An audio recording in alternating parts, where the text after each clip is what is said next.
আসসালামু আলাইকুম ওরহমতুল্লাহি ওয়াবারকাতুহ। প্রিয় দিনী ভাই ও বোনেরা, আজকে আমরা এমন একটি গল্প নিয়ে এসেছি যেটার মাধ্যমে আমরা অনেক কিছু শিখতে পারি। আজকের গল্পটা হচ্ছে একজন মদ পানকারী যেভাবে আল্লাহর কাছে ক্ষমা পেল। তো চলেন গল্পটি শুরু করা যাক। একজন মদ্যপ বন্ধু বান্ধব নিয়ে সর্বদা মদের আসরে পড়ে থাকতেন।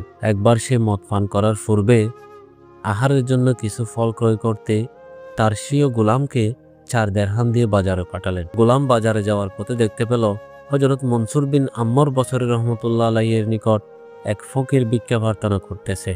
জবাবে হযরত মনসুর বলিতেছেন যে এই ফকিরকে 4 দেরহাম দান করবে, আমি তার জন্য 4টি দোয়া করব। গোলাম হযরত মনসুরের এই কথায় প্রভাবিত হয়ে ওই 4 দেরহাম ফকিরকে দান করে দিল। এবার তিনি গোলামকে জিজ্ঞাসা করলেন, বলো তুমি কি দোয়া চাও? গোলাম বিনীতভাবে আরজ করিলেন, আমার 1 নম্বর আরজ হচ্ছে আমার মনিব যেন আমাকে আজাদ করে দেয়। আমার 2 নম্বর আরজ আমি যেন এই দেরহামগুলির প্রতিদান পাই।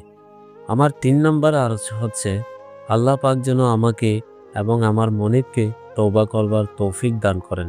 তারপর হচ্ছে 4 নম্বর যে আরজটি করলেন গোলাম, তা হচ্ছে আল্লাহ পাক যেন আমাকে, আমার মনিবকে, আপনাকে এবং এই কওমকে ক্ষমা করে দেন। হযরত মনসুর বিন আম্মার বছরী রহমতুল্লাহ আলাইহি গোলামের উপরোক্ত মজুদ সমূহ কবুল হওয়ার জন্য দোয়া করলেন। গোলাম এইবার খালি হাতে বাড়ি ফিরে গেলেন।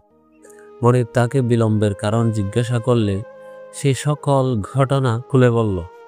মনিব জানতে চাইলেন, তুমি কি কি দোয়া করেছ?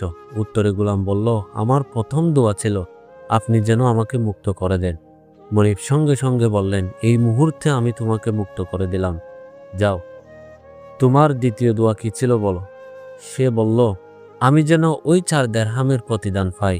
তখন মনিব বললেন, আমার পক্ষ হইতে তোমাকে ওই 4 দেরহাম হাদিয়া স্বরূপ দিয়ে দিলাম, যাও।